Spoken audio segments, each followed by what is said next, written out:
Bismillahirrahmanirrahim. Assalamualaikum warahmatullahi wabarakatuh.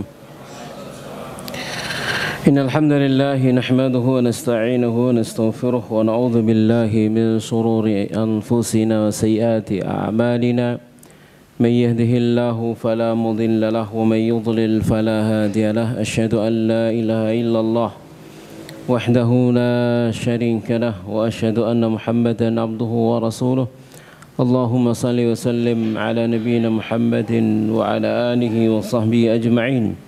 Ya ayyuhalladzina amanu taqullaha haqqa tuqatih wa la tamutunna illa wa antum muslimun, amma ba'd. Fa inna asdaqal hadithi kitabullah wa khairal hadi hadi Muhammadin sallallahu alaihi wa ala alihi wasallam wa syarral umuri muhdatsatuha wa kullu muhdatsatin bid'ah wa kullu bid'atin dhalalah wa kullu dhalalatin finnar. Jamaah sekalian rahimani wa rahimakumullahu ta'ala, alhamdulillah, segala puji bagi Allah, salawat serta salam semoga senantiasa tercurah kepada Nabi kita Nabi Muhammad sallallahu alaihi wa ala alihi wasallam. Kita bersyukur kepada Allah pagi hari yang berbahagia ini bisa hadir kembali dalam majelis yang mubarak ini. Mari kita lanjutkan pembahasan kita dari pembahasan kitab Al-Wajiz fi Fiqh Sunnah wa Kitabil Ajiz. Sekarang kita sampai dalam bab, masih dalam kitabus salati, bab ma yubahu fi'luhu fi shalah. Perkara yang dibolehkan untuk dilakukan di dalam sholat. Jadi perkara-perkara yang mubah di dalam sholat. Ya, kemarin-kemarin telah kita bahas tentang perkara-perkara yang dilarang, ya, tentang al-makruhat, perkara-perkara yang dimakruhkan untuk dilakukan di dalam sholat. Sekarang kita bahas tentang perkara-perkara yang hukumnya mubah. Yang pertama adalah al-masyu lil hajah, berjalan untuk satu hajat keperluan.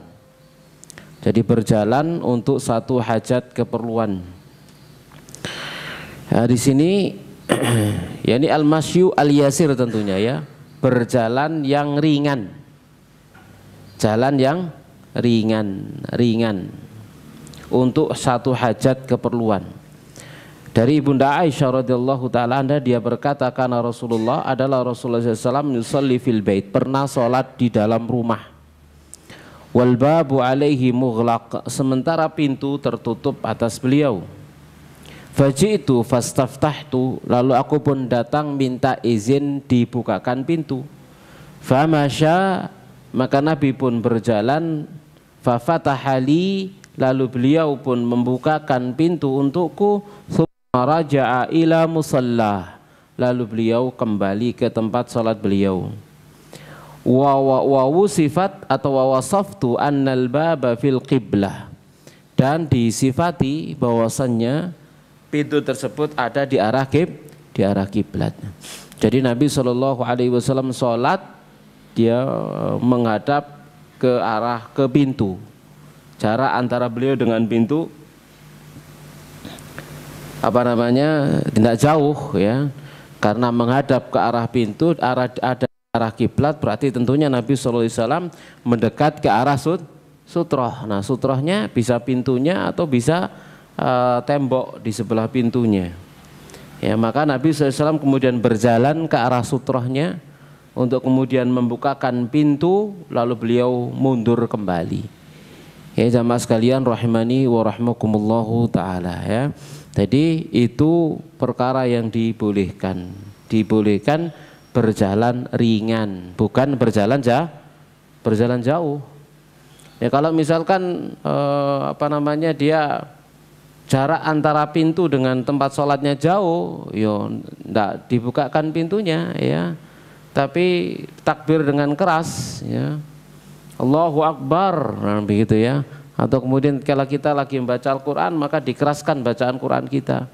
Nah, kalau kita lagi sujud misalkan, dibaca dengan keras doa sujud subhana rabbiyal azim, nah, begitu, ya, sebagai isyarat bahwasanya kita sedang sholat dan tidak memungkinkan untuk membuka pintu. Kenapa? Jaraknya terlalu jauh misalkan, atau pintunya nggak ada di arah kiblat.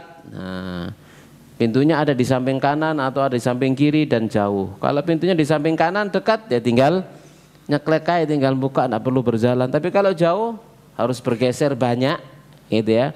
Maka tidak perlu, hanya cukup diberikan isyarat. Jadi jalan untuk satu hajat keperluan, ya. Itu pun dikasih keterangan, diantaranya adalah Syekh Abu Malik dalam kitab Shahih Fiqh Adilatu, yaitu al-masyu al-yasiru lil hajah, jalan yang ringan, ya, jalan yang sedikit jalannya untuk satu hajat keperluan, maka itu boleh. Mas sekalian rahimani wa rahimakumullahu taala, ya, maka itu adalah dibolehkan. Kemudian termasuk mungkin ada pertanyaan, dulu pernah kita jelaskan, ya, kalau berjalan tatkala sutrohnya ngilang ting gitu. Sutrohnya ngilang, kita jadikan sutro punggung teman kita, akhirnya teman kita pergi gitu ya. Apakah boleh kita berjalan ke depan? Hah? Ya. Kalau ditanya boleh, tapi kalau ditanya sunnah, apakah sunnah? Enggak gitu ya. Apakah sunnah dia berjalan maju ke depan? Enggak. Kalau ditanya boleh. Sunnah? Enggak disunahkan. Kenapa? Karena berdiri mendekat ke arah sutroh itu sunnah di luar sholat, bukan sunnah di dalam sholat. Ini harus dipahami, ya. Jadi berdiri menghadap ke arah sutroh, mendekat ke arah sutroh itu adalah sunnah di luar sholat, bukan di dalam sholat. Jadi tatkala kita mau takbiratul ihram, kita mendekat ke arah sutroh, nah, begitu ya. Itu di luar sholat, sebelum seseorang itu sholat. Tapi kalau dia sudah ada di dalam sholat, maka tidak lagi sunnah, tidak lagi menjadi sunnah, ya. Sama sekali rahimani wa rahmatullah, sebagaimana difatwakan oleh Syekh bin Baz rahimahullahu taala. Jadi seandainya dia maju, ya boleh.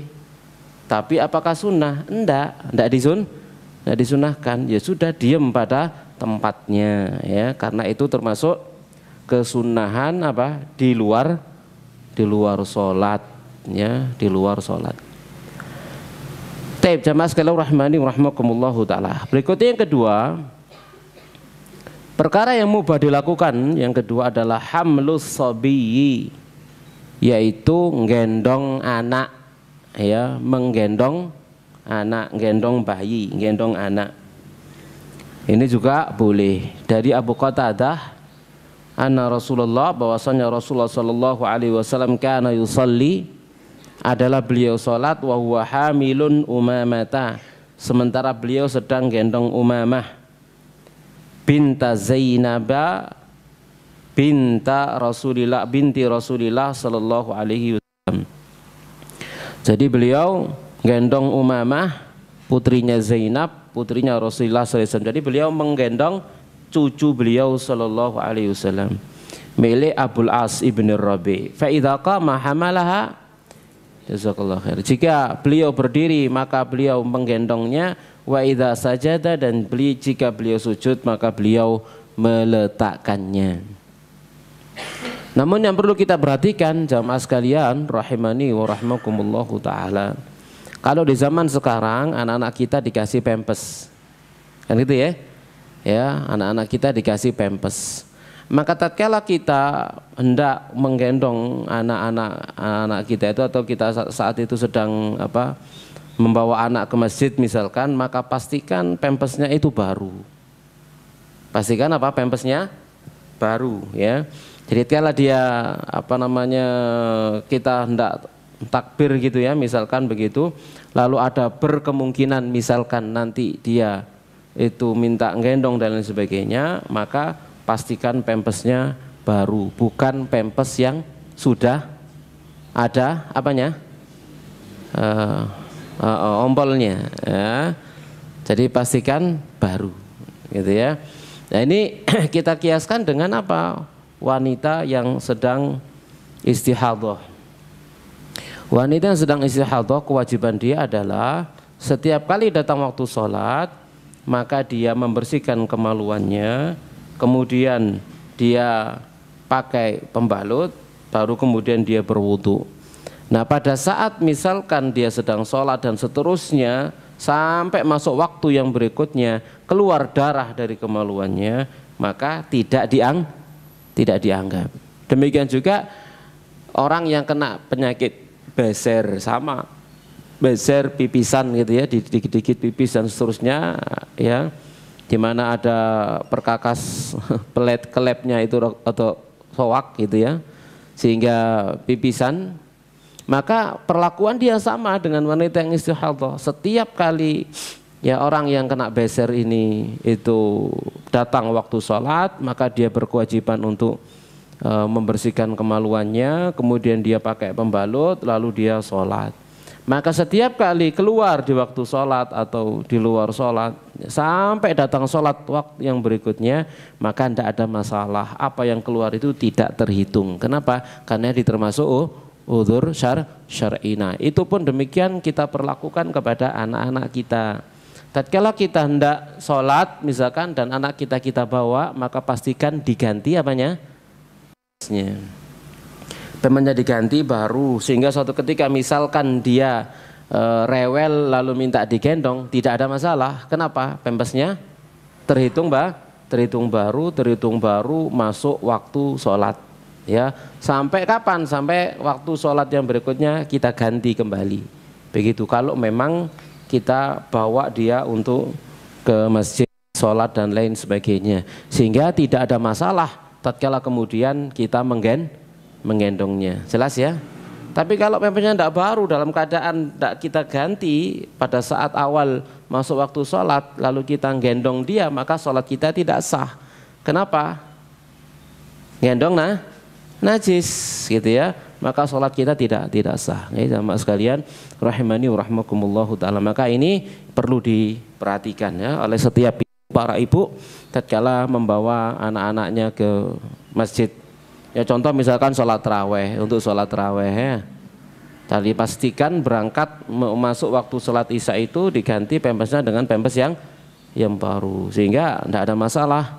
Ya tatkala anaknya nangis digendong, ya kemudian ditaruh lagi, digendong lagi, terus seperti itu sampai datang waktu sholat yang berikutnya. Ya bisa difahami insya Allah ya. Jadi ini perkara penting ya, tidak boleh sembrono ya, karena berkaitan dengan masalah sah dan tidaknya sholat ya. Jamaah sekalian rahimani wa rahmatullahu ta'ala. Jelas insya Allah ya. Yang berikutnya jamaah sekalian rahimani wa rahmakumullahu ta'ala,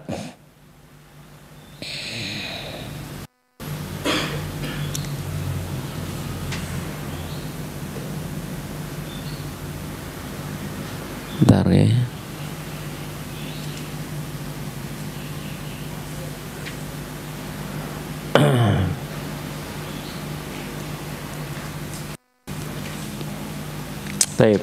Yang berikutnya adalah qatlul aswadain, membunuh dua hewan hitam.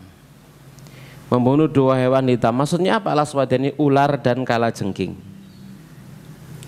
Kalau kita lagi sholat lalu ada ular, maka boleh membunuh ular tersebut langsung. Kenapa? Karena dia itu hewan fasik. Ya, ular itu ada hewan fasik. Ya, ketokane meneng kita dijarno engko napa? Matil ya. Jadi ya hewan-hewan fasik, tidak boleh dibiarkan gitu ya, karena dia adalah hewan yang bahaya, bukan hewan jinak ya.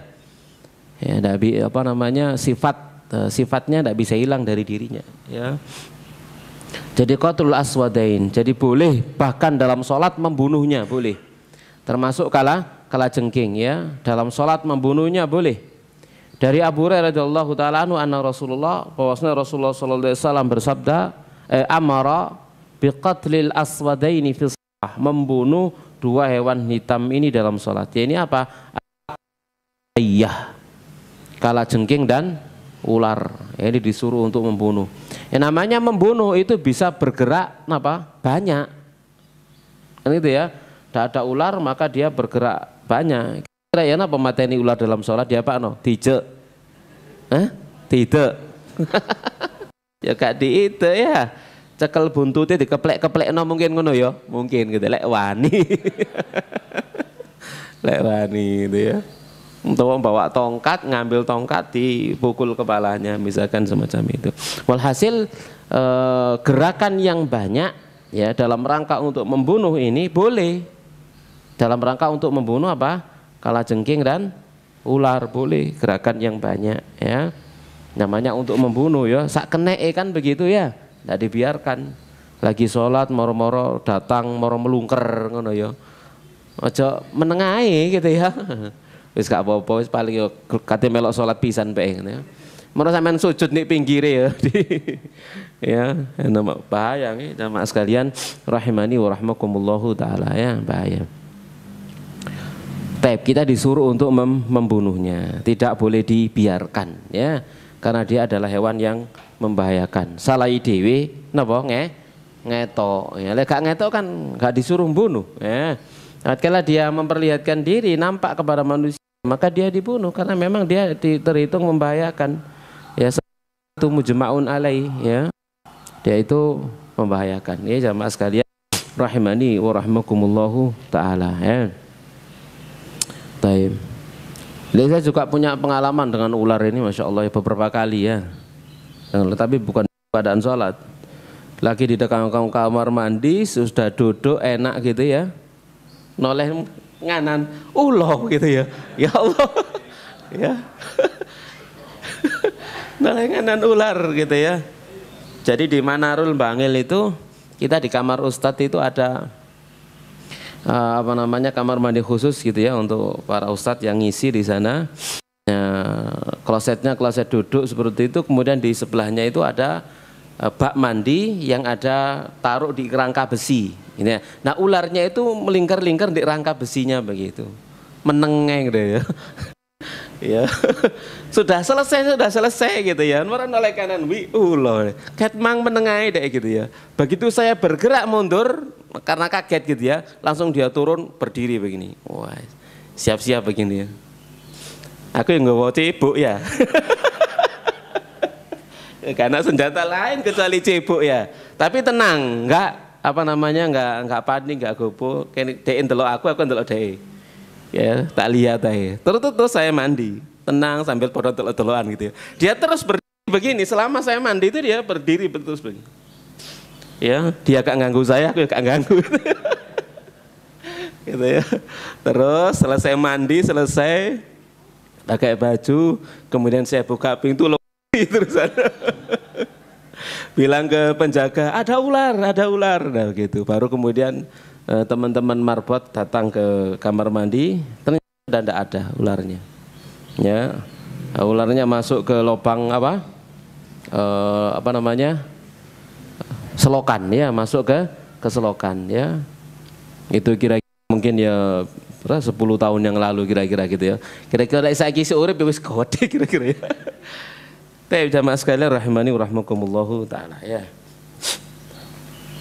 Nah seandainya dalam sholat ya apa namanya dibunuh, tapi apa ngamaten ini ya embo gitu ya. Sementing boleh gitu ya. Teorinya kita sekarang itu sementing boleh. Gimana caranya? Ya saonoe kan gitu ya. Jadi boleh membunuhnya bahkan di dalam sholat. Apalagi di luar sholat. Dong hewan disuruh bunuh kok malah diingoni kan itu ya. Ini kan keliru. Hewan itu disuruh bunuh kok malah dipelihara ya. Enggak boleh memeliharanya ya. Sama sekali rahmani rahmakumullah. Ini hewan fasik ya. Hewan fasik. Enggak iso tadi hewan soleh, enggak iso. Fasik. Insyaallah ya. Kita lanjutkan yang keempat, al-iltifat wal isyaratu al-mufhimah lil hajah. Menoleh dan memberikan isyarat yang bisa memberikan pemahaman untuk satu hajat ya. Jadi menoleh atau memberikan isyarat yumnatan au yusrotan ke kanan ataupun ke kiri li hajah untuk sebuah hajat keperluan. Ya maka ini boleh. An Jabir, dari Jabir radhiyallahu taala anhu qala, dia berkata ishtaka Rasulullah sallallahu alaihi wasallam sakit, fa sallaina wara'ahu wa huwa qa'id. Lalu kami sholat di belakang beliau sementara beliau sedang duduk, faltafata ilaina, lalu beliau noleh kepada kami, ya, fara'ana qiyama, lalu beliau melihat kami sholat sambil berdiri, fa asyara ilaina faqa'adna, lalu beliau memberikan isyarat kepada kami, lalu kemudian kami pun duduk. Jadi Nabi sholat ngimami sambil duduk, para sahabat sholat sambil berdiri, lalu Nabi noleh begini, noleh lalu memberikan isyarat agar mereka duduk. Kira-kira ya apa kira isyarat? Yang ini kira-kira ya, masa ini ya begini, disuruh untuk duduk, maka para sahabat pun duduk, ya, karena memang kalau imam ngimami sambil duduk maka makmum juga sholat sambil duduk, gitu ya. Ju'ilal imam liutamma bih, imam itu jadi imam sebagai apa dalam sholat untuk dicontoh, gitu ya. Idza shalla qiyaman fasallu qiyaman wa idza shalla qa'idan fasallu qu'udan. Jika dia sholat sambil berdiri, sholatlah kalian sambil berdiri. Jika dia sholat sambil duduk, maka sholatlah kalian sambil duduk. Ya, jamaah sekalian rahimani wa rahimakumullahu taala. Itu kalau imam sholat sambil duduk mulai dari takbiratul ihram. Ya, dia imam mulai dari takbiratul ihram, dia sudah berdiri, dia sudah duduk, maka makmum semuanya dari takbiratul ihram juga harus duduk. Tapi kalau imam takbiratul ihramnya itu berdiri, Allahu Akbar berdiri, maka makmum semuanya berdiri. Lalu imam ruku, i'tidal, lalu sujud. Begitu naik ke rakaat kedua, imam nggak kuat naik ke rakaat kedua, mungkin kakinya keseliu atau kesakitan naik. Akhirnya dia sholat sambil duduk pada rakaat yang kedua, maka makmum semuanya berdiri. Tidak duduk. Ya, jadi ukurannya adalah takbiratul ihramnya. Jelas ya? Jelas ya? Hal itu seperti diambil oleh para ulama kesimpulannya dari kejadian Rasulullah Shallallahu Alaihi Wasallam dengan Abu Bakar dan para sahabat. Jadi Abu Bakar sudah takbiratul ihram, kemudian para sahabat sholat berdiri di belakang Abu Bakar radhiyallahu taala anhu. Lalu Nabi Shallallahu Alaihi Wasallam datang sholat di sebelah kirinya Abu Bakar dalam posisi duduk.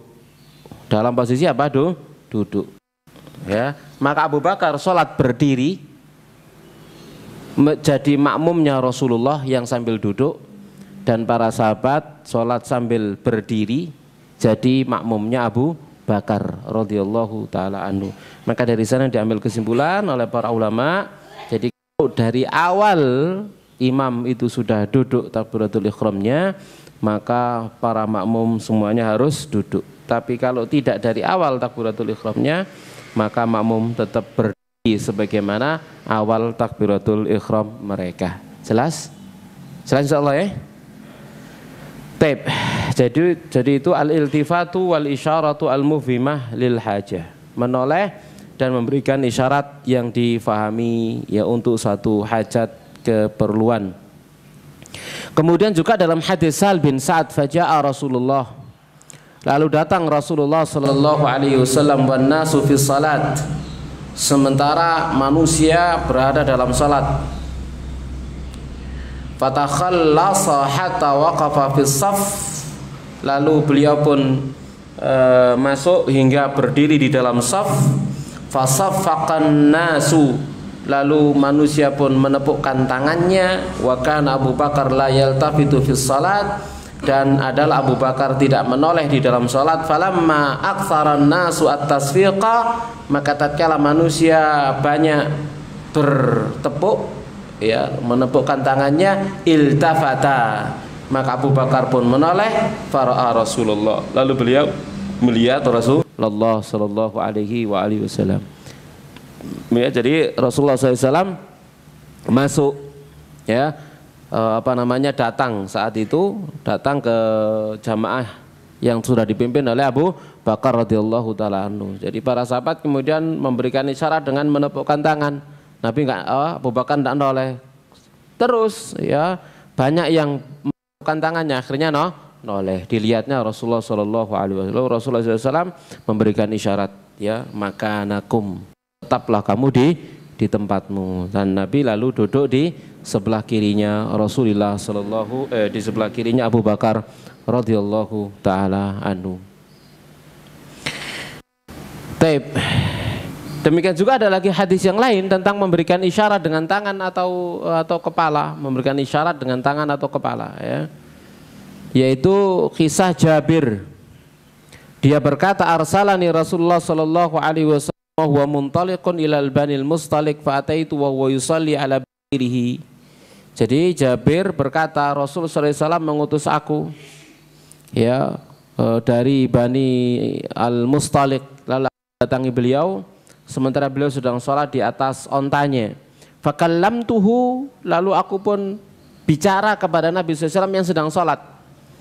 Faqala biyadihi hakadha, lalu Nabi memberikan isyarat, ya, memberikan isyarat dengan tangan beliau. Tsumma kallamtuhu, lalu aku tetap bicara kepada beliau yang sedang sholat. Faqala biyadihi hakadha, yani asyara bi, lalu Nabi memberikan isyarat dengan tangannya. Wa ana asma'uhu yaqra'u wa yumi'u bi ra'si, dan aku mendengar beliau sedang membaca Quran dan memberikan isyarat dengan menganggukkan kepala beliau.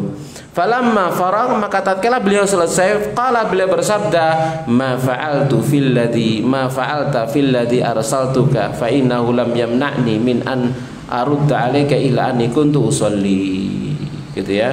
Jadi tidaklah aku melakukan pada perkara yang aku utus kamu, melainkan yang menghalangi aku dari menjawab jawabanmu, omonganmu adalah aku tadi sedang dalam keadaan sholat, ya. Jadi Nabi memberikan jawaban dengan isyarat, memberikan jawaban dengan isyarat. Itu satu kebolehan. Yang kedua, bolehnya ngajak bicara orang sholat juga boleh, untuk hajat, keperluan, ngajak bicara orang sholat, ya, itu juga boleh. Ada hajat, ya, ada hajat keperluan, dia diajak ngomong. Ya, kenapa kira-kira ngajak ngomongnya? Ya, ya, untuk hajat dulu, untuk keperluan gitu, ya, untuk keperluan. Ya, jamaah sekalian rahimani wa rahimakumullahu taala. Ya, misalkan istrinya lagi sholat duha, diajak ngomong, "Dek budal." Ya, "Dek budal." Istrinya jawab apa? Mantu, ojo, iya budalong. Batal sholatnya, ya, gitu ya. Mantu, ya, atau memberikan isyarat dengan tangan, gitu ya. Apa namanya, seperti itu, ya. Atau mungkin ada hajat keperluan, apa tadi janjinya dengan istrinya, misalkan, "Dek, yang ini kemarin sudah, kan karek mantu tok toh, ya, sudah mantu, kan gitu ya." Katanya sedang dia dalam sholat, ya, isyarat mantu, wis berarti kalau dorong gitu. Ya, jadi isyarat untuk satu hajat, ya, satu hajat keperluan, maka itu apa namanya boleh, ya, jamaah sekalian rahimani wa rahmakumullahu taala. Nah, di mana juga ada riwayat, ya, tadi itu riwayat Muslim dan Abu Dawud, ada lagi riwayat Bukhari Muslim, wa asyara Nabi sallallahu alaihi wasallam lil jariyah allati ba'asatha Ummu Salamah tasalu an raq'ataini lataini ra'athu yusallihima. Nabi juga memberikan isyarat kepada budak wanita yang diutus oleh Ummu Salamah untuk menanyakan kepada Nabi sallallahu alaihi wasallam tentang 2 rakaat yang beliau lihat.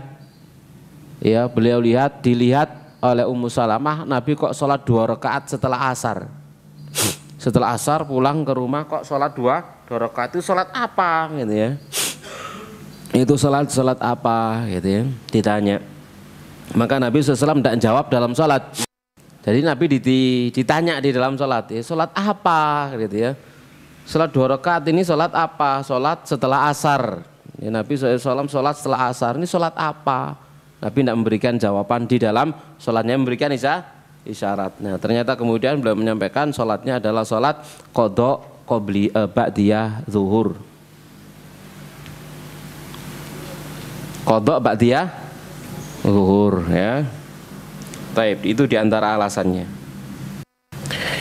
Kita lanjutkan, jamaah rahmani wa rahmakumullahu taala. Jadi itu bolehnya isyarat sebagai jawaban orang yang ada hajat keperluan untuk mengajak bicara, ya. Yang perlu, sing enggak perlu ya enggak usah diajak ngomong sing perlu, sing penting gitu ya. Kita lanjutkan jamaah sekalian rahmani wa rahmakumullahu taala. Yang kelima ya, yaitu al-busaqu fi thawbihi ya au ikhraju min dilihi min jaybihi, yaitu meludah di bajunya atau mengeluarkan sapu tangan atau tisunya dari sakunya. Ini boleh ya. Jadi ada hajat keperluan untuk meludah. Kalau masjid di zaman Nabi meludah ke bawah, meludah ke bawah sebelah kirinya. Lalu setelah meludah, maka kakinya yang kiri, napa?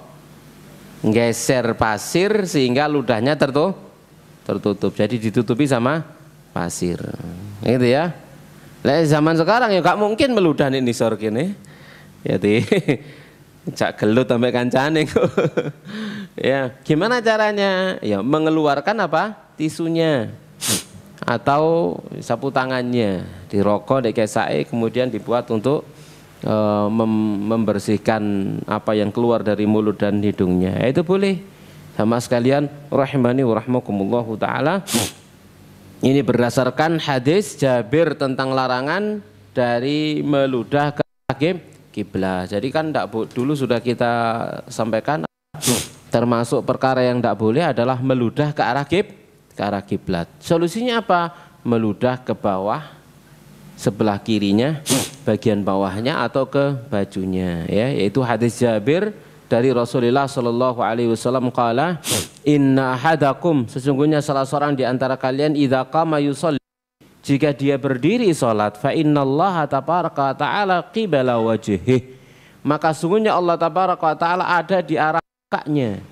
Fala yabsuqanna qibala wajhihi, maka jangan sekali-kali meludah ke arah wajahnya, wala an yaminih, tidak juga ke arah kanannya, wal yabsuq an yasarih, dan hendaknya dia meludah ke arah kirinya, tahta rijlih, di bawah kakinya, al yusra yang kiri ya.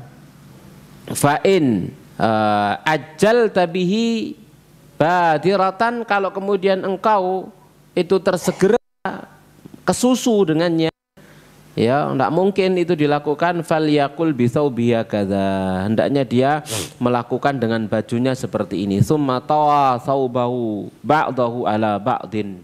Jadi kemudian misalkan ini bajunya misalkan ya, bajunya yang mana sebelah mana, meludah ke sini, kemudian ditutup, digeser, seret seperti itu. Ya di sini ya. Jadi jangan di bagian luar, tapi bagian dalam. Bagian luar ketok malian, tekan jopo kan, elek ya. Tapi bagian dalamnya. Jadi bagian dalam kemudian dipencet, gitu ya, digeser. Bagian dalam daripada bajunya, bagian dalamnya. Ini jamaah sekalian rahimani wa rahimakumullahu taala, atau mungkin serbane kan gitu ya, bagian dalamnya ya, itu boleh ya jamaah sekalian rahimani wa rahimakumullahu taala. Jelas insyaallah nggih. Yang berikutnya, keenam adalah al isyaratu bi raddis salami ala man sallama alaih, memberikan isyarat sebagai jawaban salam kepada orang yang mengucapkan salam kepadanya. Lagi sholat ada orang mengucapkan salam, assalamualaikum, sedang sholat misalkan. Ini berdasarkan hadis Abdullah bin Umar. Qala, dia berkata, kharaja Rasulullah SAW pernah keluar ila Quba yusalli fi, menuju Quba, beliau sholat di dalamnya. Faja'athu al-ansar, maka datang kaum Ansor kepada beliau, fasallamu alaihi wa huwa yusalli. Lalu mereka kaum Ansor ini menyampaikan salam kepada beliau sementara beliau sedang sholat. Qala faqultu li Bilal, lalu kukatakan kepada Bilal, kaifa ra'aita Rasulullah yaruddu alaihim hina kanu yusallimuna alaihi wa yusalli. Apa yang kamu lihat, bagaimana Rasulullah menjawab salam mereka saat mereka mengucapkan salam kepada kamu? Apa yang beliau lakukan? Qala yaqulu hakadha, dia melakukan seperti ini, yakni wa basata kaffahu, beliau bentangkan tapak tangannya. Wa basata Ja'faru ibnu Aunin kaffahu, dan Ja'far bin Aun membentangkan tangannya. Wa ja'ala batnahu asfal, dan beliau menjadikan epek-epeknya ini ada di bawah ya, dibentangkan seperti ini tapi kemudian dijadikan di bawah. Wa ja'ala dhahrahu ilal fauq, sementara beliau jadikan yang bagian atas ke depan. Jadi saat diului salam assalamualaikum, maka beliau memberikan isyarat seperti ya, memberikan isyarat. Walhasil yang dilakukan Nabi SAW memberikan isyarat seperti ini. Boleh misalkan begini, ya boleh-boleh saja, tidak apa-apa. Yang penting memberikan isyarat. Cuman yang diperbuat oleh Nabi SAW yang dilihat Nabi, jadi mengangkat tangannya begini aja, ya. Itu yang dilihat dari Nabi Sallallahu Alaihi Wasallam. Jadi memberikan isyarat. Tidak boleh kita jawab Assalamualaikum, Waalaikumsalam. Batal salat kita, ya. Salat kita batal, ya.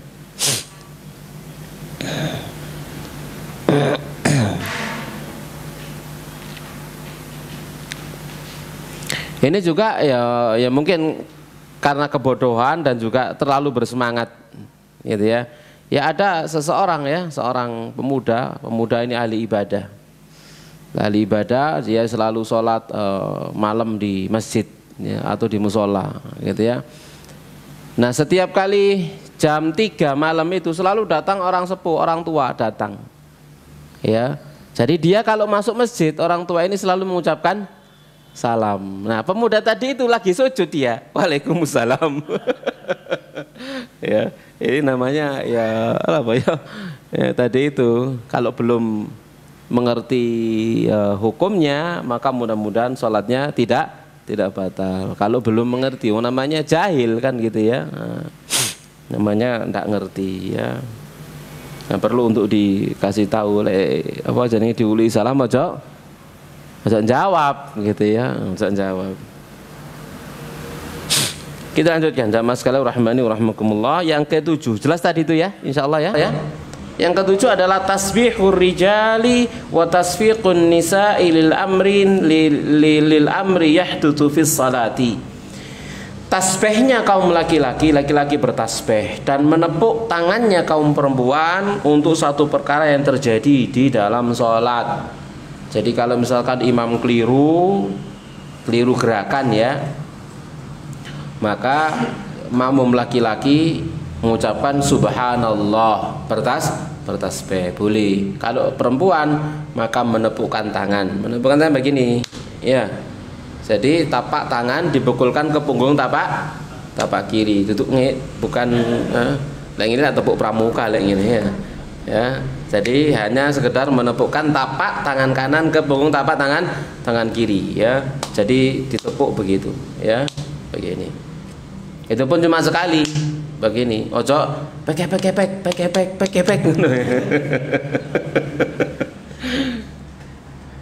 Baik jamaah sekalian rahmani wa rahmakumullahu taala. Dari Sahal bin Sa'ad bahwasanya Nabi sallallahu alaihi wasallam beliau bersabda, ya ayuhan nas, wahai manusia, malakum hina nabakum syai'un fi salati akhadtum fit tasfiq. Wahai manusia, kenapa kalian kalau ada satu perkara yang terjadi dalam salat kalian kok menepuk tangan? Innama tasfiqu lin nisa, menepuk tangan itu hanya untuk kaum perempuan ya. Manabahu syai'un fi salati falyaqul subhanallah. Kalau ada seseorang di antara kalian ingin memberikan peringatan dalam salat, maka hendaknya dia mengucapkan subhanallah. Fa innahu la yasma'u ahadun hina yaqulu subhanallah illa iltafat. Dikarenakan ya tidaklah seseorang mendengarnya ya saat dia membaca subhanallah melainkan dia akan menoleh ya.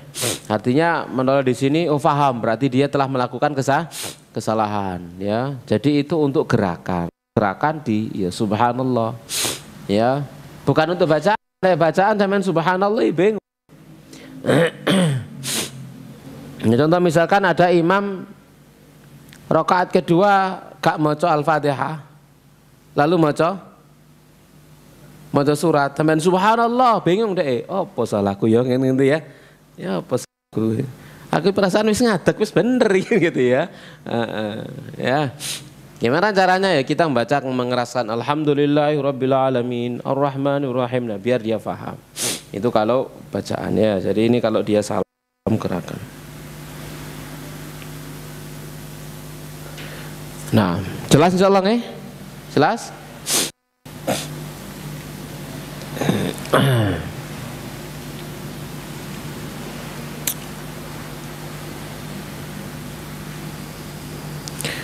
Dan bertepuknya perempuan tadi itu kalau memang tidak ada laki-laki. Kalau ada laki-laki tidak perlu, sudah cukup diwakili oleh tasbihnya kaum laki-laki. Jadi mereka tidak perlu, ya. Jadi tidak perlu, ya. Apalagi zaman sekarang, zaman sekarang itu apa? Dikasih tabir, tak ngerti. Imam gerakannya gak podo, gak ngerti kan gitu ya. Sering terjadi imam sujud tilawah, makmum perempuan ruku. Iya, nah, sering terjadi. Makanya kalau imam itu sedang ngimami, lalu jamaah perempuan tidak terlihat, tidak bisa melihat dia, wis gak perlu sujud tilawah, nggak ada bingung mana makmumnya, makmum perempuannya nggak ada bingung, ya nggak ada bingung. Kecuali dia mau dia peringatkan dulu di awal sebelum takbir, nanti ada sujud tilawah dan seterusnya. Tapi memperingatkan seperti juga nggak sunnah juga kan begitu ya, nggak sunnah juga. Jamaah sekalian rahimani wa rahmakumullahu taala. Jadi kalau perkara itu membuat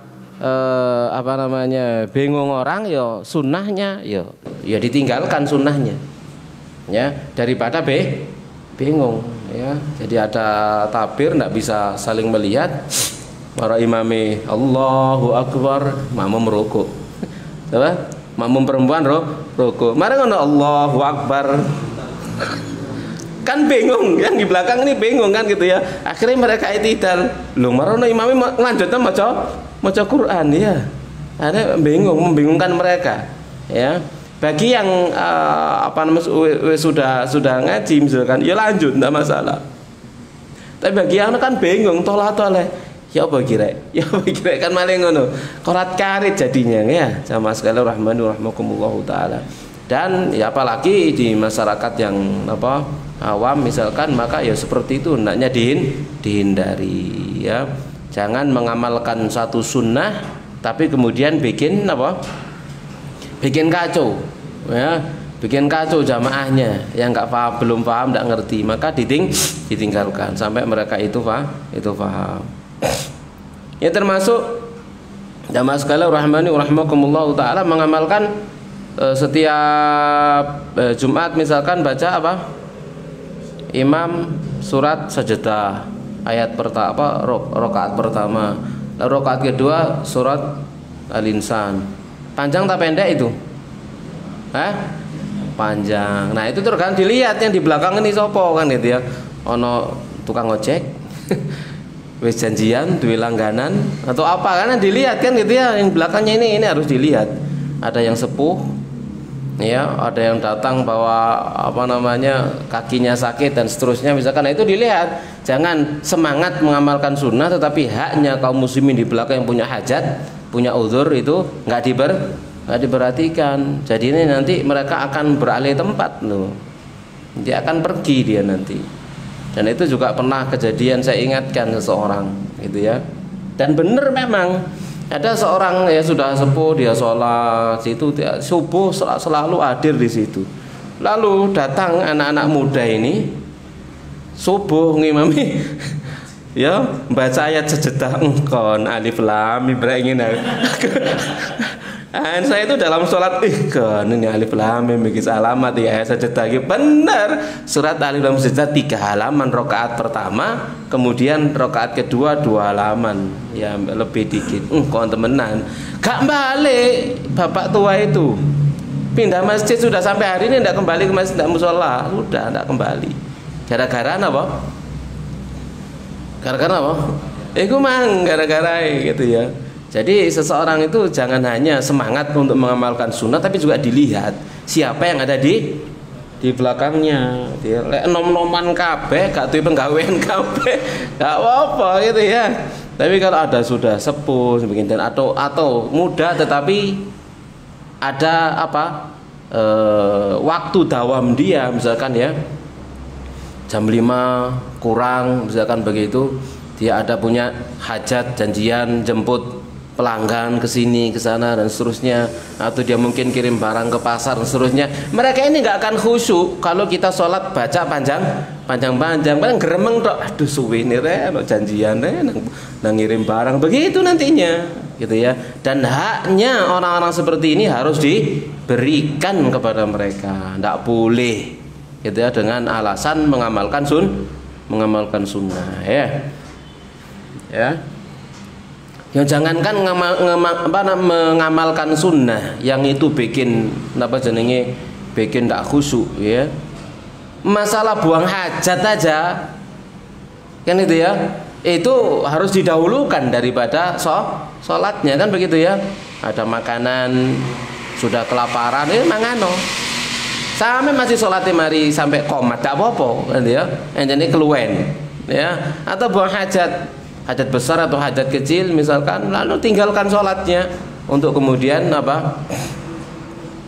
buang hajatnya. Tujuannya adalah untuk khusyuk di dalam sholat. Ini perkara penting. Jadi jangan bikin fitnah di antara kaum muslimin ya dengan alasan mengamalkan sunnah. Dilihat dulu, harus selalu noleh. Makanya disunahkan imam itu sebelum salam melihat ke jamaahnya, dilihat sambil meluruskan soft, didelok, oh anak bapak iki sepuh gitu ya. Wong ngadeki lho wis gak jejeg sampean maca dawa-dawa kan gitu ya. Misalkan ini harus diperhatikan. Nah ini bulan. Nah berarti bacaannya harus disesuaikan dengan mereka. Ini hak-hak mereka. Jangan sampai kemudian gara-gara kita yang kekeh mengamalkan sunnah itu tapi enggak pada tempatnya, akhirnya mereka pindah hati gitu ya. Ya, hatinya pindah ke tempat yang lain. Jangan sampai kita berbuat zalim ya kepada saudara kita. Baik. Jelas insyaallah ya. Yang ke-8.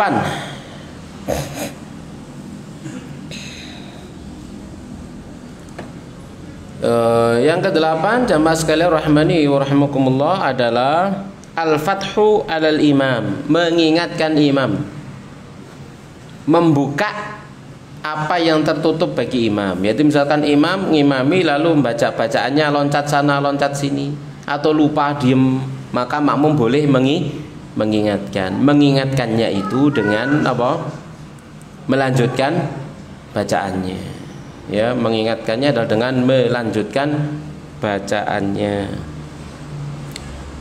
Dan yang perlu diingatkan di situ adalah kesalahan yang yang fatal ya, itu diingatkan. Tapi kalau kesalahannya tidak fatal, contoh misalkan tidak fatal itu masalah gunnah, itu enggak ya. Misalkan masalah gunnah atau masalah izhar itu wis lewat aja wis bapak. ya karena kadang ya itulah makanya yang jadi imam itu harus akro ya, harus ngerti Quran gitu, yang paling ngerti Quran. Kenapa? Kalau dia salah begitu, orang di belakangnya lek ilmune podo nggak masalah.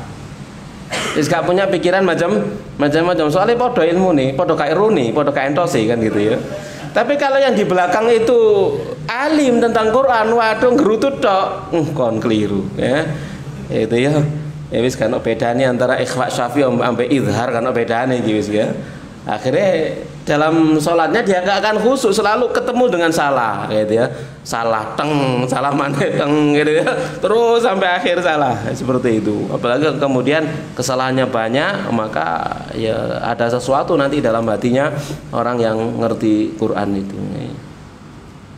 Jadi diingatkan. Jadi sholatnya bacaannya loncat sana misalkan gitu ya. Harusnya baca surat ini, kemudian akhir ya kadang-kadang kan begitu ya, maca surat Al-Qiyamah marototu Al-Balad gitu ya, atau maca akhir Al-Balad nyambung sampai surat Wattini Wazaitun gitu ya, akhirnya kan hampir mirip gitu ya, misalkan semacam itu ya. Nah itu harus diingatkan ya. Kalau diingatkan moro-moro wis ruku ya wis lanjut ikutono imam, juilal imam liyutamma bi idza raka'a farka ya. Jika dia ruku maka rukulah. Jadi intinya boleh ya, boleh untuk mengingatkan imam. dari Ibnu Umar, anna Nabi sallallahu alaihi wasallam shalla salatan faqara fiha fa lubisa alai. Nabi pernah ngimami salat lalu beliau membaca Quran, ternyata kemudian dalam salat beliau ayat yang beliau baca itu rancu, nyambung sana nyambung sini gitu ya, menunjukkan bahwasanya masih ada sifat apa? Kemanusiaan dalam diri Nabi sallallahu alaihi wasallam gitu ya. Itu untuk menghilangkan apa namanya? Prasangka gitu ya. Nabi tetap juga manusia ya, sekalipun Quran diturunkan kepada beliau, namun kadangkala Allah menjadikannya sebagai hikmah dibuat beliau lupa, sehingga muncul syariat untuk mengingatkan imam. Lalu Nabi bersabda, "Falaman sarafa qala li Ubay." Lalu tatkala selesai beliau berkata kepada Ubay, "Asalaita ma'ana?" Apakah kamu salat bersama kami? Qala na'am, iya. Qala fama mana'ak. Lalu apa yang menghalangi kamu dari mengingatkan aku? Lek salah selain Nabi, ya wajar untuk diingatkan. Tapi lek Nabi salah kan diingatkan. Jangan-jangan husnudzon, jangan-jangan ayatnya diganti kan gitu ya. Gitu ya. Jangan-jangan ini ada nasah mansuh ini kan begitu, lek Nabi sing keliru. Makanya sahabat tidak mengingatkan. Mungkin bayangannya seperti itu ya. Ya Mas sekalian rahmani wa rahmakumullah taala. Hasil di sini dibolehkan bagi kita untuk mengingatkan apa imam. Mengingatkan imam. Dan tapi ingat, kalau mengingatkan imam itu jangan langsung. Ya, jangan langsung terlalu suudzon kepada imam. Kadang imam berhenti mau tarik nafas, buri wis ngelingno, padahal gak keliru gitu ya. Gitu ya. Dia cuma berhenti untuk tarik nafas atau ngelek itu. Langsung melanjutkan, kaget imamnya, biar ngono malian. Malah jadi lali gitu loh. Jadi jangan kesusu gitu ya. Jadi ini kadang-kadang kurang adab, yang di belakang kurang adab, tidak menjaga adab terhadap imam. Imam lagi mikir, lagi konsentrasi baca. Ojo dikagetkan begitu, gitu ya. Saya kayak ngelek gitu, langsung boring ngelanjutkan, kaget, ya. Jangan. Tapi kalau sudah diamnya terlalu lama. Kadang juga diam itu mungkin dia berdoa kepada Allah Subhanahu Wa Taala. Gitu ya, bukan lupa tapi dia berdoa, mungkin berdoa minta kebaikan, doa minta surga, minta perlindungan kepada Allah. Kan itu sholatnya Nabi SAW, melewati ayat surga, berdoa, minta melewati ayat neraka, minta perlindungan. Begitu, kadang dia sedang meresapi ayat yang dia baca, merenunginya, kemudian dia berdoa kepada Allah. Belakang mau nyelonong mengingatkan. Nah keliru ya, ini harus jaga, sabar aja belakang, sabar. Ini jamaah sekalian rahimani wa rahmakumullah taala. Karena sering seperti itu, saya pengalaman seperti itu. Karena lagi ngelek itu, muri langsung nyerobot mau sereng gini gitu ya. Orang naik kok lali. Emang mau surat apa gitu ya. Jadi jangan. Itu juga diingatkan oleh para ulama tentang adab mengingatkan imam. Jangan kesusu ya, jangan kesusu. Bahkan imam tatkala dia sedang ngulang-ngulangi, jangan suudzon, lali baik kok diulang-ulangi. Ngulang-ulanginya dalam rangka untuk tadabbur. Misalkan Nabi pernah sholat dalam satu malam, misalkan hanya membaca satu ayat saja diulang-ulang, mentadabburi. Mungkin barangkali imamnya seperti itu, tapi itu untuk sholat sunnah ya. Untuk sholat sunnah diulang, ya diulang. Ojo dianggap lali kelanjutan nih, kok diulang-ulang gitu ya. Jadi jangan terlalu kesusu. Tapi lah diulang-ulang bolak-balik, lali temenan nih berarti gitu ya. Baru diingatkan. Jelas ya? Jadi itu adabnya ya.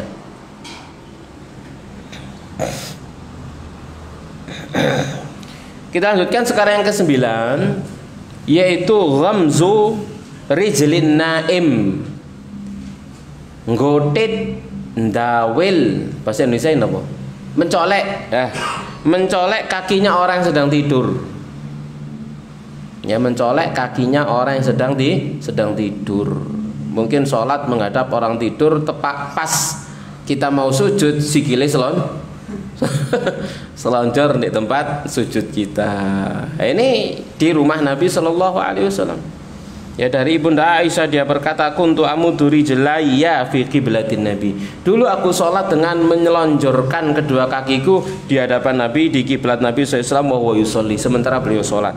Fa idza sajada ghamazani farafa'tuha. Kalau beliau tidak sujud, maka kakiku ditulit sama Nabi, dicolek sama Nabi, lalu aku mengangkat kakiku, ya, ditarik kakinya. Fa idza qama maddatuha. Kalau Nabi kemudian berdiri, tak selonjor nomane. Berarti menunjukkan apa di sini? Nabi sholat, ya Ibunda Aisyah, napa? Hah? Tidur, turu tapi gak turu kan begitu ya.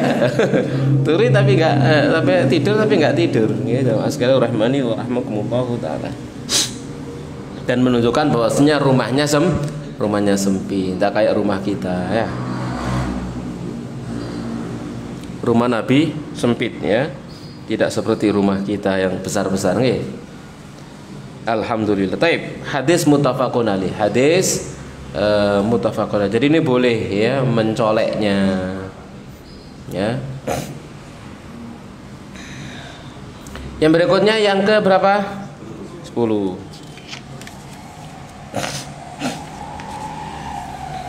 Yang ke-10 adalah muqatalati man aradal murura baina yadil musalli, menahan, mendorong orang yang ingin lewat di depannya orang yang sedang sholat. Nah ini boleh.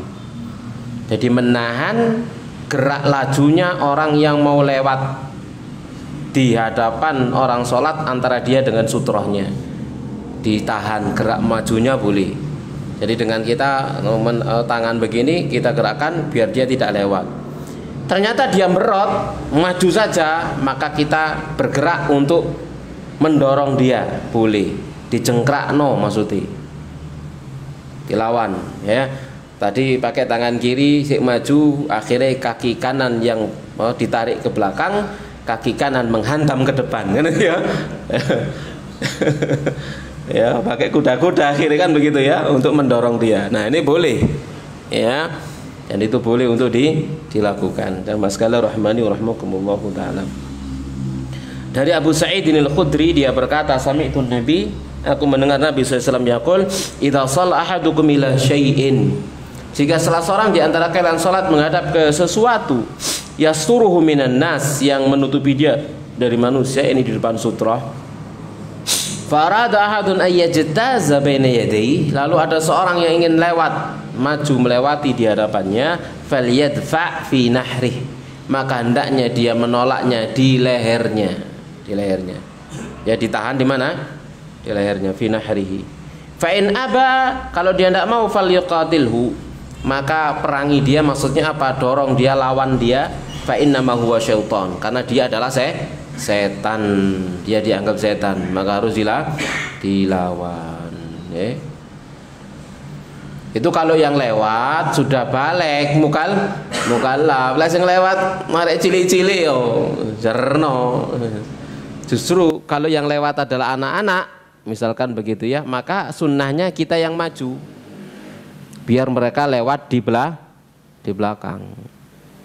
Berdasarkan hadis Nabi Shallallahu Alaihi Wasallam, suatu ketika sholat lalu ada kambing mau lewat, kambing diharui ya kan iso, gitu ya, gitu ya. Maka Nabi maju menempelkan badan beliau ke arah sutro, lalu kambingnya lewat di belakang, baru kemudian Nabi mundur. Nah begitu. Jadi kalau anak-anak maka nggak perlu dihalangi begini. Kalau bisa ya kita sendiri yang maju. Nah begitu. Jadi kalau anak-anak ya. Kalau anak-anak percuma, ya sama dengan apa wau? Hah? Kambing tadi itu ya, sama sekalian rahimani wa rahmakumullahu ta'ala. Baik, jelas insyaallah ya. Yang ke-11, al-buka, nangis. Ya. Menangis. Ini juga perkara yang boleh. Dari Ali dia berkata, maka nafina farisun yawma badrin ghairul miqdad wa laqad ra'aituna wa ma fina illa naim illa Rasulullah tahta syajaratin yusalli wa yabki hatta asbaha. Ya, tidaklah di tengah kami seorang penunggang kuda pun pada perang Badar kecuali Miqdad. Saya melihat kami tidak ada seorang pun di antara kami melainkan sedang tidur kecuali Rasulullah berada di bawah sebuah pohon, sholat sambil menangis hingga subuh. Jadi ini kebolehan sholat sambil nangis. Ya, jadi boleh. Ya, tidak ada masalah, boleh. Lebih-lebih lagi kalau sholatnya sendirian. Nah, tangisan saat bersendirian ini yang khusyuk, sing beneran. Ya, tangisan kalau lagi banyak orang, yo karena bisa jadi karena apa? Terharu karena samping kanan kirinya nangis, apa sih kok nangis malah melok nangis gitu ya, terharu gitu ya. Bukan karena takut kepada Allah ya, karena terharu gitu ya. Atau lagune imam ini ku napa jenenge sedih gitu ya, gitu ya. Jadi imam baca apa ayat Quran lagunya sedih banget gitu ya, akhirnya di belakang juga ikut nangis. Ya enggak apa-apa sih, enggak apa-apa, dan itu bagian dari kekhusyuan, awal daripada kekhusyuan, ya enggak masalah, enggak apa-apa ya. Cuman lebih utama lagi kalau kita lagi bersendirian lalu kita sholat bisa menangis. Ya itu yang napa jenenge sing paling ikhlas, itu yang paling murni. Ya. Kita tambahkan kalau di kitab Al-Wajiz sudah selesai sampai 11 ya. Kita tambahkan yang lain.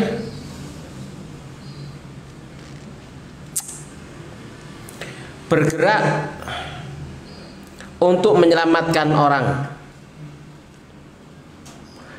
Ya. Dari terjungkal atau tersakiti. Ya, ini boleh. Gitu ya. Jadi misalkan seperti ini, kita sholat atau imam sholat sambil bawa anaknya, anaknya ya, waktu takbiratul ihram ditaruh di depannya dia, begitu dia diem. Lalu setelah itu mulai anaknya berjalan merangkang ke sana kemari, akhirnya dekat dengan colokan listrik. Paham ya? Wes mulai tangane napa? Mak ya dilebok-lebok ngono kan gitu ya. Kan bahaya. Maka makmum segera langsung bersikap maju, diambil anaknya. Jadi anaknya yang tadi digendong sama dia. Ini boleh, enggak apa-apa. Kenapa? Bahaya, boleh. Ini jamaah sekalian rahimani wa rahmakumullahu taala. Jadi ojo menengahi gitu ya. Masih duduk anak sampean memang ojo menengahi. Bapak duduk anak gue kok. Enggak oleh. Gitu ya. Yang perkara yang membahayakan ya harus harus ditolong gitu ya. Boleh seperti itu ya. Ya, jamaah sekalian rahimani wa rahmakumullah. Karena kadang-kadang bawa anak, Masya Allah, aktif sekali anak itu ya. Kita kan bicara kenyataan gitu ya. Nggak kita bicara apa yang seharusnya. Ya, nggak bicara apa yang seharusnya. Tapi kita bicara kenyataan, kadang-kadang saudara kita bawa anaknya. Nah, anaknya sangat aktif sekali, beraktif di masjid, mungkin pelayan sana, pelayan sini, lari sana, lari sini. Kan gitu ya. Bikin kado dan lain sebagainya, begitu. Ya itu kan kenyataan ya, sering kita alami di masjid-masjid semacam itu ya. Nah, misalkan dia langsung manjat tiang, kan gitu ya, manjat tiang tuh dhuwur kayak iso mudhun. Terus ya apa? Ke dalam salat. Ya ditambani. Ngene kok jan nang kapok kon yo kayak iso mudhun. Ya enggak boleh, tetap aja begitu ya jamaah sekalian rahimani wa rahmakumullahu taala ya. Ya apalagi di zaman kita sekarang ini, Masya Allah, kita itu butuh penerus, butuh generasi gitu ya.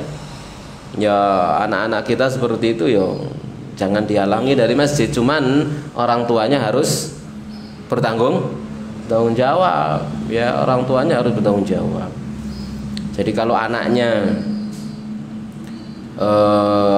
contoh misalkan kalau anaknya itu tidak bisa meneng di soft, maka tidak boleh berdiri di dalam soft, tidak boleh ya, nanti tidak sah gitu ya. Jadi dia harus ditaruh di depannya begitu, jangan dijejer di samping kanan atau samping kirinya kalau anaknya tidak diem.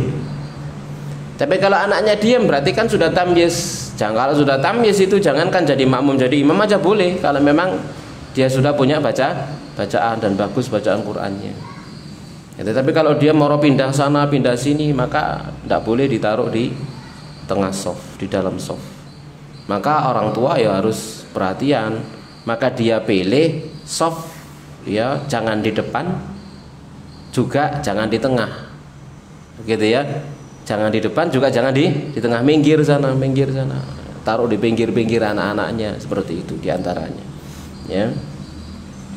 Kalau di tempat kita terawih, tentunya terawih biasanya sekuabe anak itu kokabe ini kan, kokabe ya, semua dibawa habis pokoknya, mbosing gede mbosing cilik diambil ya. Kita nggak melarang, wis biarkan, mereka itu adalah generasi penerus kita, lewat dewi semati yo, arek-arek itu yang mengganti. Kalau mereka nggak suka ke masjid tuh bahaya ya, nanti punah kita ini nanti ya. Sudah biarkan mereka cinta dengan masjid, nggak apa-apa wis. Tapi orang tuanya dikasih pengertian, sebelum sholat diumumkan kepada para jamaah yang bawa anaknya dalam sholat, satu harus ditaruh di samping kanan atau kirinya atau di depannya. Kalau tidak bisa diem, selalu diawasi, selalu digandeng, selalu dipegang, begitu ya. Kalau dia minta izin ke kamar mandi harus diantar, tinggalkan terawihnya, harus nganter anaknya untuk ke kamar mandi. Jadi culno nanti najis kabeh masjid kan gitu ya. Atau janjian anak sama anak gitu ya, ayo engkau di kamar mandi apen-apen pamitan kan gitu. Anak-anak kadang-kadang udah janjian gitu ya, apen-apen ke kamar mandi untuk main, lepas dari orang tuanya, akhirnya dia main, bikin rame, bikin gaduh. Hasil pokoknya harus tanggung jawab ya. Jadi itu boleh ya jamaah sekalian rahmani wa rahmakumullahu taala. Ini juga dari hadis dari Al-Azraq bin Qais. Dulu kami ada di Al-Ahwaz untuk memerangi orang-orang Khawarij ya. Di saat saya di sisi sungai, ternyata ada seorang laki-laki yaitu Abu Barzah Al-Aslami. Dia sedang memegangi memegangi tali kendali kendaraannya, cowok kali ini sambil sholat sampai nyekeli tali kendali tali kekang kendaraannya. Lalu kendaraannya, onta atau kudanya larat, jalan gitu ya, bro, tarik-tarikan sambil sholat begitu ya. Tarik-tarikan sambil sholat ya. Ya jamaah sekalian rahimani rahimakumullahu taala. Jadi dia ikuti arah kendaraannya itu sambil jalan, dia sholat sambil jalan gitu ya, sambil jalan. Ya, maka kemudian setelah itu terjadi, lalu dia berkata tatkala ditanya, "Lah pokon mang lapo ae kok ngono?" gitu ya. Maka dia berkata, "Inni kuntu raji'u ma'ada badi ahabu ilai min an ada'a tarji'u ila ma'lafa fayashuku 'alaiha." Aku balik pulang bersama dengan tungganganku, ontaku, lebih kusukai daripada dia pulang sendiri, dan itu akan memberatkanku. Onta kan dia punya tahu jalan pulang. Kalau onta ya tidak akan kesasar kalau onta ya. Jadi kalau onta misalkan lepas ya tidak akan kesasar. Makanya onta tidak termasuk dhalah, hewan hilang ya, karena dia punya insting sendiri, bisa pulang jarak jauh, dia bisa tahu arah mana diomai kan, dia tahu. Itu kalau onta ya. Makanya dia onta iso mulai dhewe lah aku. Gitu ya. Makanya dia pegangi ontanya itu sambil sambil sholat. Jadi itu kemudian diambil dalil oleh para ulama boleh. Ya, contoh misalkan kita sholat kayak seperti ini, bisa melihat jalan kan ya. Kan gitu ya, bisa melihat jalannya. Tiba-tiba suatu ketika ono arek cilik katene nyabrang kan ya, kan gitu ya, beneran ketika tobruk langsung dibuka lampu coklat, suwet dicoba misalkan begitu. Nah boleh, misal kalau itu kejadian. Atau melihat orang buta mau keceblung sumur gitu ya. Ya, ditarik, diangkat ya. Seperti itu boleh. Ya jamaah sekalian rahimani wa rahmakumullahu taala. Tapi yang berikutnya, melepaskan sandal atau semacamnya di tengah sholat untuk hajat. Ya. Contoh misalkan pakai peci. dalam sholat eling lho, peci kuwi mengko najis durung tak kumbah, langsung ditaruh. Nah, itu boleh dilepaskan gitu ya. Atau baju luar. Dia sudah pakai celana lalu pakai sarung, dalam sholat eling sarungnya najis ya dilepas. Pokok nggak celono. Ya, tapi nggak celono ya batalno sholat ya. Tapi kalau pakai celana maka dilepas. Ya, masalah ini juga banyak kejadian soalnya. Kita ada jamaah sudah sepuh beliau itu dan ahli ngaji memang ya. Jadi suatu ketika beliau sholat subuh atau sholat apa ya, sholat isya atau apa, di tengah sholat dilepas tuh sarungnya, ya bikin ketawa yang di belakang tuh. Ya, ternyata itu dalam sholat dia ingat kalau sarungnya najis, dilepas sama beliau dalam sholatnya. Untungnya celanaan gitu ya, dilepas ditaruh, yang belakang ketawa ngempet guyu. Tapi itu boleh ya, memang seperti itu seharusnya kan gitu ya. Seperti kejadian Nabi sallallahu alaihi wasallam saat sholat sambil memakai sandal ya, lalu beliau lemparkan sandal itu. Ternyata dalam sholat dikasih tahu sama Jibril, sandalmu najis ya, maka dilepas oleh Nabi sallallahu alaihi wasallam. Yang keberapa? Hah? Ya, yang ke-14, yaitu ngangkat kepala dalam sujud. Ngangkat kepala dalam sujud untuk memastikan imam iki si ono tangga.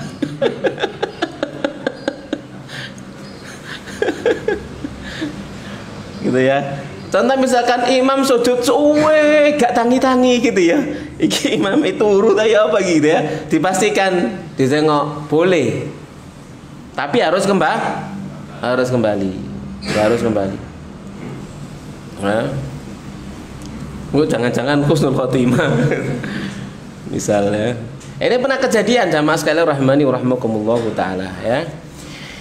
Yaitu Nabi SAW pernah suatu ketika sholat lalu sujudnya panjang lama sekali sujudnya. Maka di antara para sahabat itu ada yang mengangkat farafa'tu ra'si, aku angkat kepalaku, fa'idas sabiyyu ala dhahri Rasulillah. Ternyata ada seorang anak kecil di punggung Nabi sallallahu alaihi wasallam. Wa huwa sajidun, sementara beliau sedang sujud. Faraja'tu ila sujudi, lalu kembali ke sujudku. Jadi Nabi dijadikan kuda sama cucunya. Gitu ya. Sama cucunya. Ya, sama sekalian rahimani rahimakumullahu taala. Maka jadilah dia adalah dijuluki apa? Sebaik-baiknya penunggang kuda. Ya, karena nunggangi Rasulullah sallallahu alaihi wasallam. Karena sing wani kelatuk nunggangi Nabi kecuali cucunya. Ya. Mas sekalian rahimani rahimakumullahu taala. Nah, maka begitu selesai ya Nabi berkata kullu dzalika lam yakun, semua itu tidak ada. Jadi aku tidak turun kepada aku wahyu gitu ya, tidak terjadi apa-apa, aku panjangkan sujudku tadi itu. Walakin nabni akan tapi putraku ini irtahalani, dia mengendarai aku, fakari itu anu ajilahu hatta yaqdo ya. Ya, jadi aku nggak suka untuk membuat dia tergesa-gesa menyelesaikan permainannya sampai dia puas, gitu ya. Jadi nggak disuruh turun, jadi sampai turun sendiri, gitu ya. Ini Nabi SAW dengan apa? Cucunya, bahkan dalam sholat. Ini menunjukkan bahwasanya hal itu adalah satu perkara yang wajar. Anak-anak misalkan kita bawa ke masjid sholat lalu dia mengendarai punggung kita, gitu ya, itu wajar gitu ya. Ojo moro langsung anak ya diurung-urung anake marang sampean tatkala sujud dikendari langsung matek ngene ya jungkel anake ya, tidak boleh. Dan tidak seperti dicontohkan oleh Rasulullah sallallahu alaihi wasallam. Bahkan Nabi membiarkan cucunya mengendarai beliau sallallahu alaihi wasallam sampai cucunya itu puas sampai selesai. Ini jamaah sekalian rahimani wa rahimakumullahu taala. Yang berikutnya keberapa? An-nadhru fil mushaf, salat sambil melihat ke mushaf ya, dalam salat sunnah. Tapi ingat, dalam salat sunnah, tidak salat fardu ya. Dalam salat sunnah, tidak dalam salat fardu Kalau memang ada hajat, hajatnya adalah ingin memanjangkan bacaan Qur'annya, ya kan dalam sholat sunnah. Kalau dalam sholat fardu sudah ya ma tayassar, apa yang mudah, iqra'u ma tayassar, baca apa yang mudah, gitu ya, baca apa yang mudah. Kalau sholat sunnah sakarepe terserah, dan boleh dengan membaca dari mushaf. Dari Qasim bahwasanya Aisyah biasa membaca dengan mushaf, ya, lalu beliau sholat di dalam Ramadan, ya. Karena ya ummu Aisyah abdun yaqra'u fil mushaf, dan juga ada seorang budak yang ngimami ibunda Aisyah. Budak itu sholat sambil baca Quran dengan mushaf, ya. Kalau dalam sholat fardu tidak boleh, itu hanya untuk sholat sunnah. Itu pun kalau ada hajat, ya, kalau ada hajat. Jelas insyaallah ya? Jelas? Lebihnya kita buka tanya jawab, barangkali ada pertanyaan kita persilakan. Foto. Pertanyaan pertama, bolehkah zikir bersama dengan jahar jika menjadi imam di masjid yang menerapkan zikir bersama-sama setelah sholat? Taib jamaah sekalian rahimani wa rahmakumullahu taala. Ya, pertanyaan berikutnya, ceritane ya opo kok disuruh jadi imam, kan gitu ya? Kan gitu ya. Itu ceritanya dulu seperti apa? Ya, kalau misalkan belum ada ceritanya, daripada nanti bikin fitnah, maka jangan mau jadi imam. Itu sudah awal itu. Ya, jangan mau jadi imam daripada nanti menimbulkan fitnah, ya. Kita apa namanya mau sholat mengimami, misalkan semacam itu, ngimami dipikir nanti golek koyo mereka ya bikin fitnah, ya aku dewe gak setuju, golek apa namanya seperti apa, kalau seperti mereka aku nggak setuju, tapi kalau nggak seperti mereka nanti bikin fitnah, ya mending nggak usah jadi imam, gitu ya. Mending jangan mau jadi imam, boten kalau makmum mawon. Nah begitu, biarkan tuan rumahnya yang jadi imam, begitu saja. Jangan terlalu napa jenenge bernafsu untuk napa imamnya tidak perlu, ya, untuk menjaga apa sih, ya, menjaga apa agar tidak memunculkan fitnah, begitu ya. Jadi itu yang harus kita apa namanya perhatikan, ya, karena akan menimbulkan banyak hal, ya, akan menimbulkan banyak hal. Mending lebih baik kita hanya jadi makmumnya saja, ya, gitu ya, jangan jadi imam. Kecuali kalau misalkan dengan berjalannya waktu mereka paham siapa kita paham siapa mereka, dengan dialog, dengan apa macam itu sudah, lalu akhirnya kemudian mereka dengan keridhaan dan tahunya mereka akan siapa kita, lalu kita ngimami, dan mereka tidak masalah sudah dari awal, gitu ya, dalam masalah itu saling menghargai dan menghormati, ya nggak ada masalah. Tapi kalau turun tahun nomor orang sampean ngimami marono nyeje, kan jadi fitnah, ya, seperti itu ya. Jadi harus bijak dalam masalah ini. Paham di sini insyaallah ya. Nah, pertanyaan selanjutnya, bolehkah mengingatkan anak yang gaduh dengan isyarat jawil saat sholat berjamaah di masjid agar tidak mengganggu jamaah yang lain? Saat sholat, Ya.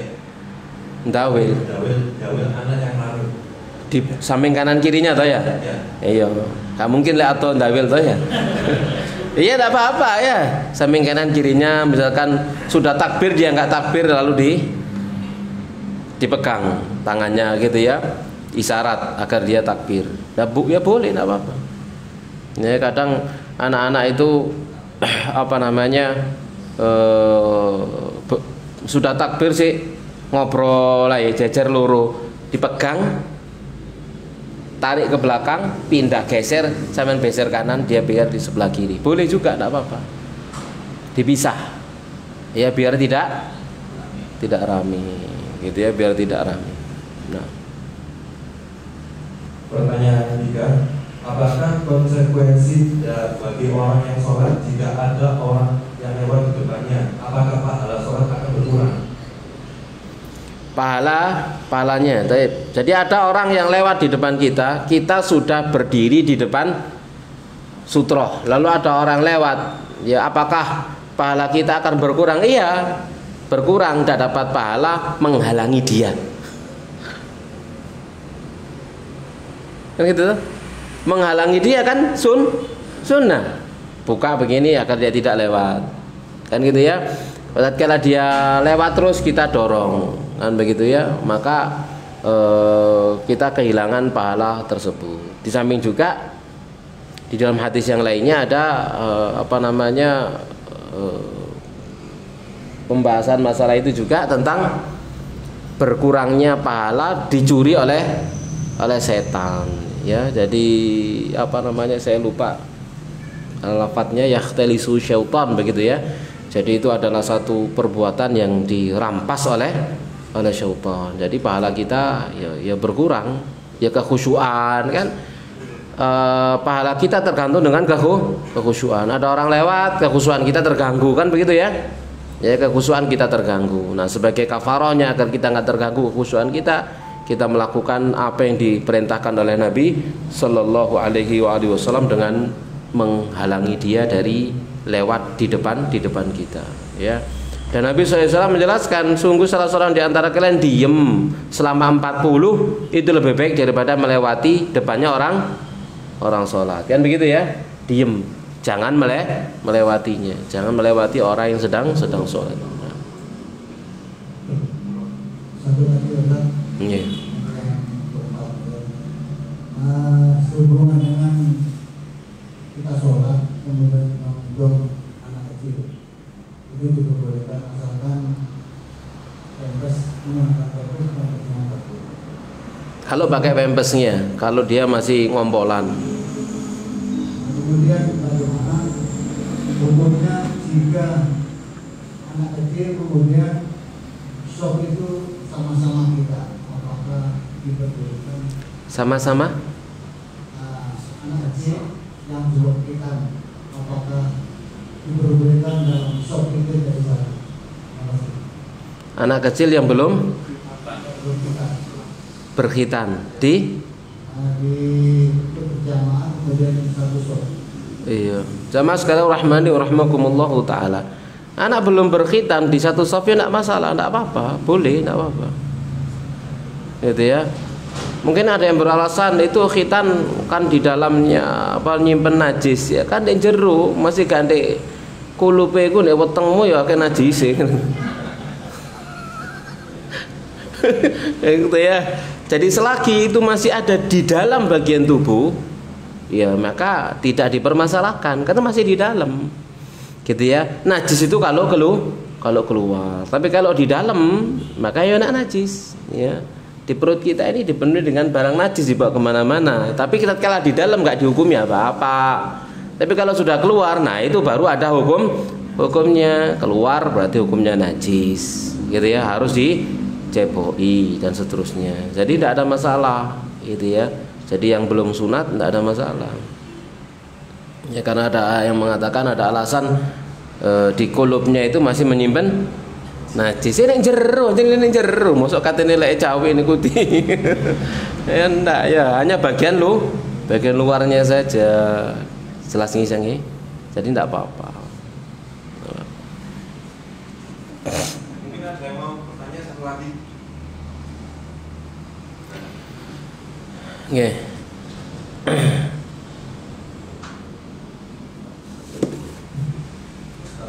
Kalau kita lagi mobil terus kita ada batuk, terus itu sudah sebelah kanan. Ya no? Kita lagi batuk, terus sudah sebelah kanan. Kita lagi nyetir ke mobil, udah. Kalau kena orang ya nggak boleh, Pak. Hah? Nggak kena orang. Tapi kalau kita meludah, ya meludah, memang sunnahnya meludah itu ke arah kiri, ya di sebelah kiri itu sunnahnya kita meludah ke sana. Ya sunnahnya kita meludah ke sana. ya irus-irus ngidoni setan lah gitu ya. Ya, misalkan semacam itu. Kalau ke arah kanan, ya makanya adab kita memang adab kita kaum muslimin apa namanya memuliakan yang sebelah kanan, bukan untuk diludahi, gitu ya. Jadi kalau misalkan terpaksa supir nggak mungkin meludah kecuali ke arah kanan karena memang setirnya di kanan begitu ya, harus toleh, jangan sampai kena orang atau kena mobilnya orang. Nah itu semua mengganggu. Tuh tampani sampai sepeda motor gitu. Wis, ya itu namanya mengganggu, itu menyakiti kaum muslimin. Karena wong rido didoni, gak ono, itu marah mereka, begitu ya.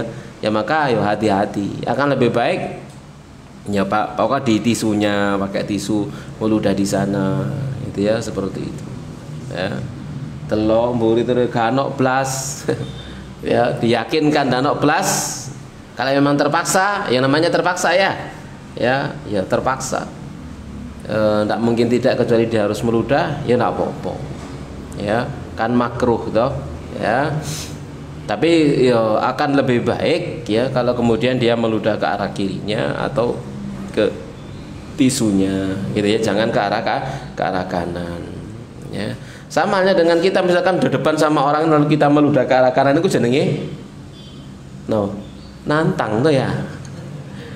Di depan ambek uang moro sampean ngidutu ya, ini jenenge nantang kan begitu ya. Itu menyakiti orang. Beda kalau kita meludah ke arah kiri, berarti tidak ada kaitannya dengan dia. Nah, itu kembali kepada adat uruf kebiasaan kita. Nah, jelas nih insyaallah nih.